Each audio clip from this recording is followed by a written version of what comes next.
Realisme pragmatis dalam konteks bisnis digital, seperti mengelola digital company store, adalah cara pandang yang menyeimbangkan kenyataan lapangan, apa yang ada, dengan tindakan praktis apa yang bisa segera membuahkan hasil. Jika kita melihat dari kacamata manajemen perilaku, strategi Superbank dan Grab ini sebenarnya adalah solusi radikal atas masalah kronis di masyarakat kita. Di segmen ini, mari kita bedah sisi koin yang berbeda.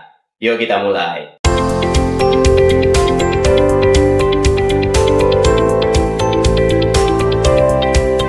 Halo, apa kabar? Selamat datang di Algorithm Masterclass. Saya Brahma Kumbara. Dalam seri ini saya tidak hanya menghitung jumlah orderan, saya membedah setiap baris kode yang mengontrol hidup Anda di industri gig. Force disiplin, disiplin yang dipaksakan. Banyak mitra ojol atau UMKM memiliki pola pikir cash is king. Begitu pegang uang, langsung habis hari itu juga. Manajemen keuangan bulanan sering kali menjadi konsep yang asing dan sulit diterapkan bagi mereka yang berpendapatan harian. Dan datanglah sebuah sistem yang seperti pahlawan, yaitu solusi Superbank. Dengan sistem pemotongan harian, mereka sebenarnya membantu nasabah mengelola arus kas agar tidak kaget di akhir bulan. Ini adalah manajemen keuangan eksternal. Realitanya, tanpa sistem ini, banyak dari mereka mungkin tidak akan pernah bisa menabung atau menyicil aset karena uangnya selalu menguap untuk kebutuhan konsumsi kecil-kecilan. Yang kedua adalah memanfaatkan psikologis FOMO atau Fear of Missing Out. Ada aspek FOMO yang dimainkan dengan sangat rapi. Ketika seorang driver melihat temannya dapat pinjaman, langsung kepingin juga untuk mendapatkan fasilitas tersebut, ya kan? Jadi seakan-akan ketika seorang driver melihat rekannya bisa mencairkan pinjaman dengan mudah lewat aplikasi, mungkin ya untuk memperbaiki motor atau bayar sekolah anak. Jadi ada dorongan untuk ikut serta nih para driver-driver. Dan inilah labirin yang harus kita pecahkan bersama dalam video ini.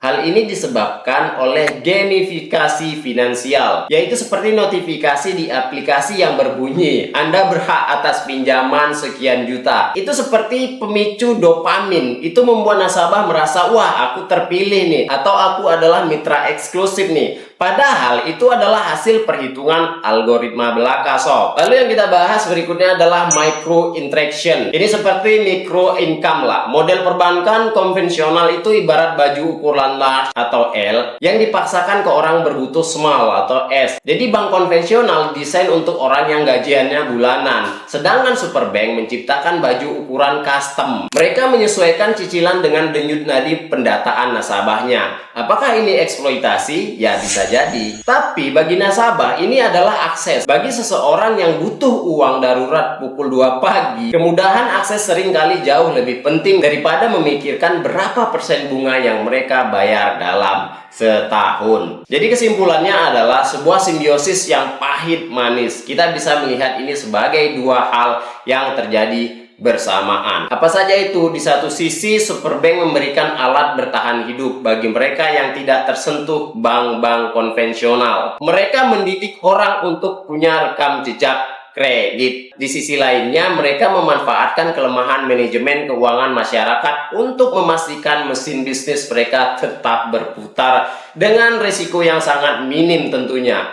Karena ya uangnya akan dipegang duluan oleh mereka. Jadi ini bukan soal siapa yang jahat atau siapa yang naif, melainkan soal pertemuan antara teknologi yang sangat cerdas dengan perilaku masyarakat yang sangat inklusif. Dan timbullah pertanyaannya, jika masyarakat kita sudah pintar mengelola uang, apakah strategi potongan harian seperti Superbank ini masih akan laku? Atau jangan-jangan Superbank memang lahir karena mereka tahu kita sebagai pasar punya masalah dengan kontrol diri? Tentu saja ini akan menjadi lebih menarik jika kita bahas lebih lanjut. Menurut Anda, apakah model keterikatan seperti ini akan menciptakan kelas menengah baru yang mandiri, atau justru menciptakan kelas pekerja yang terperangkap dalam hutang abadi? Tulis pendapat kalian di kolom komentar ya. Sampai jumpa di segmen berikutnya.